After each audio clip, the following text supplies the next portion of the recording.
Ladies and gentlemen, today we have some pretty interesting news to get into. We have some information to do with the Switch 2's Joycons that I actually found myself, and there's some really strange stuff going on with the new Paper Mario game. So let's just go ahead and get right into it. So now that we're almost to the halfway point of 2024, things are starting to get very strange in the world of gaming.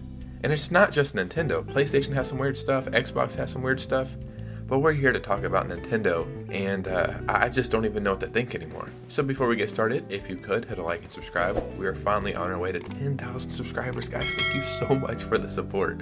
It's still so unreal to me.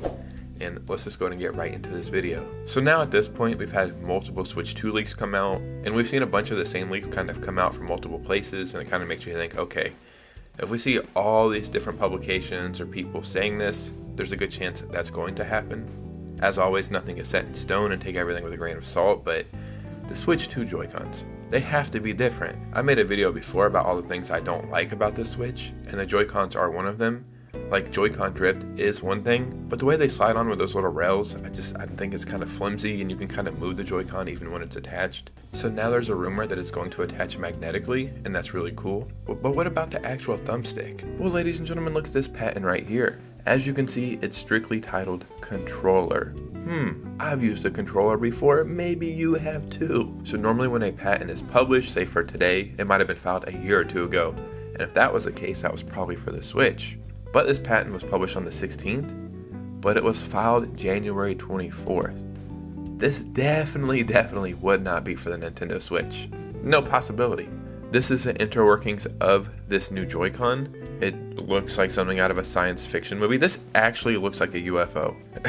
You could see this just flying by like, oh my god, what the hell's going on? Am I about to be abducted? And then is this the shape that they're going with? Maybe on the right side? Maybe there wouldn't be a D-pad? Like, is that the Joy-Con? And then that's the home button?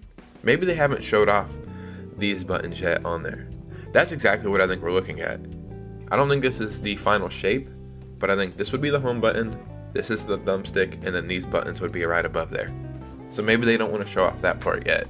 This looks absolutely insane. Look, is that where it would attach? Or maybe that's the inside. I've taken apart a Joy-Con before, and I'm pretty sure that's like that little piece when you're pulling it apart when you have to fix Joy-Con drift and all that. And then look at this right here. This is actually dipped. Like, this Joy-Con is rounded.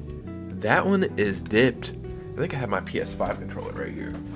So this Joy-Con is rounded right here. The PS5 is dipped. I don't even know if I'm going to be able to show that on camera.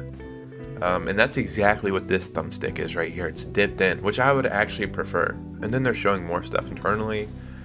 But I don't care. I care about the UFO. Ladies and gentlemen, I think we're actually going to get a reveal very soon. I think in June we have the Nintendo Direct. Maybe at the end of June or July. Before August. I think before August we get at least a name or something. But I'm starting to get very excited about this. But even though Nintendo has some good stuff going on, they're also doing a lot of dumbass stuff. Paper Mario the 1,000-Year Door is coming out, I believe, next week. And Nintendo basically doesn't want you to buy it, it seems like. Here's a rumor, but I don't even know why this says rumor, because this isn't a rumor, this is actually real.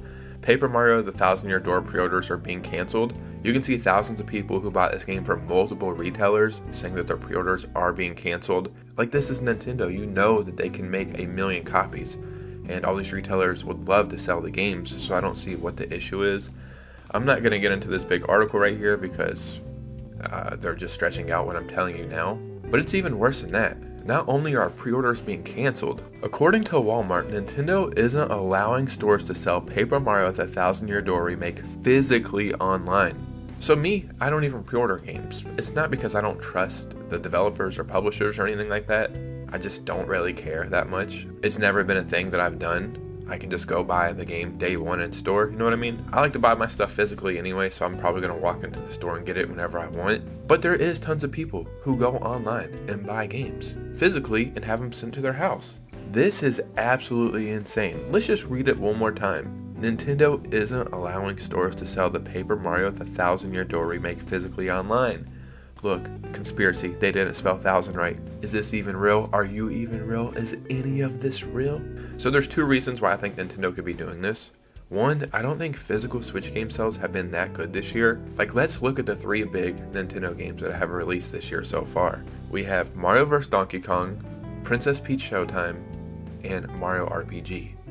I would be very, very curious to see how well these games have sold.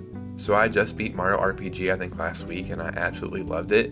I think the game sold full price for $60. If you go to like used game stores now, or go look online at people selling copies, it's already selling for $30. It was a 10-hour adventure. I don't think it should have ever been full price of $60. But regardless, I don't think any of the big Nintendo games that have came out this year have sold as well as Nintendo hoped they would. I do think Paper Mario will sell the best out of any game that will come out this year so far for Nintendo, but I do think it's them being a little hesitant to make all these physical copies. And 2, we recently went over a report about Nintendo talking about the future of physical and digital Switch games, and they talked about what they're going to be doing as far as like selling physical or moving to all digital. They said that they're going to sell physical for as long as possible, but I think if they limit copies of Paper Mario the Thousand Year Door, it will maybe push people to buy the game digitally. I don't know, maybe that makes the most sense for them in the last year of the Switch's life. Like, why put all these resources into making physical games for this console, which is going to be outdated, I guess, within the next year? But to be honest, I'm just speculating. But ladies and gentlemen, what do you think about all this information? When it comes to the Switch 2's Joy-Cons, what are you looking for? Do you want them to feel different, or do you want them to be more of the same? And Paper Mario the Thousand Year Door, are you going to play this game, and have you been able to pre-order it? Let me know your thoughts and opinions. Follow me on Twitter and Instagram if you could. I'd really appreciate a follow. It's a lot of fun talking to you guys over there. And yeah, you guys know me. I'll see you soon with a new video. Peace out.